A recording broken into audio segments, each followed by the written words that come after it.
Vertu Guð Faðir, Faðir minn, í frelsarans Jesú nafni, hönd þín leiði mig út og inn, svo allri syndi hafni.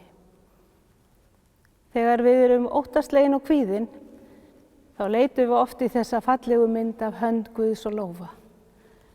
Ekki síst nú á tímum þegar okkur er meinað að takast í hendur og við eigum og þurfum að þvo hendur okkar sí og æ til að vernda okkur sjálf og hvert annað.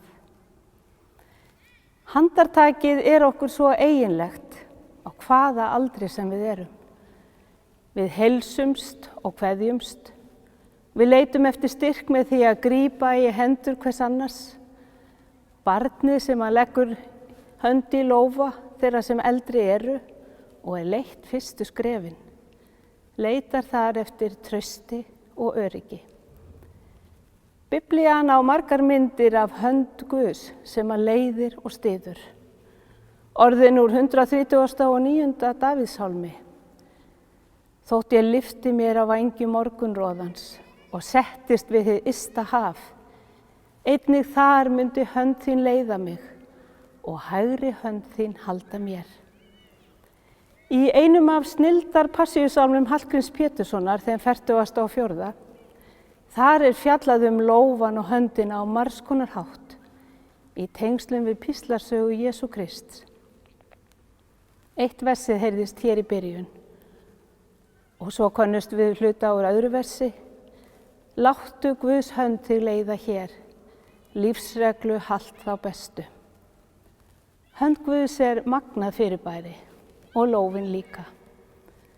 Lófin þinn stór, vort eilífa hlé, eins og stendur í sálmi Sigurbjörns Einarssonar. Þar er ort lófa Guð sem er skjól.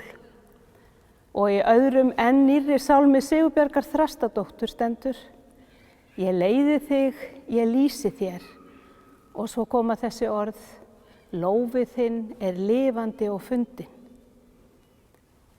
Já, við eigum enn aðra myndir af lófum og höndum sem tengjast saman fyrir altari Guðs. Við skulum rifja upp fallegar myndir af fólki sem að staðfestir heit sín. Réttir hönd sínar þeim sem þau elska mest, vilja lifa með og gleðjast með.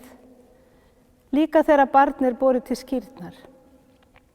Tært vatn er sett í lófa og er ausið á fallegan barskoll og gleðin og þakklætið er í fyrirrúmi yfir nýju lífi.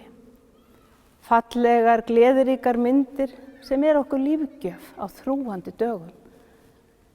Kirkjan er umgjörð þakklæti, gleði og kærleika, en líka þungar raunir og sorgir, öryggisleysi og kvíða og efasemdir og reiði, angist og undrun, líf og ljós, tóna og orð. Af því að Guð er hér. En ekki bara hér, því að kirkjan er á einhvert máta þessi framlengda hönd Guðs í veröldinni, bæði hér og líka heima.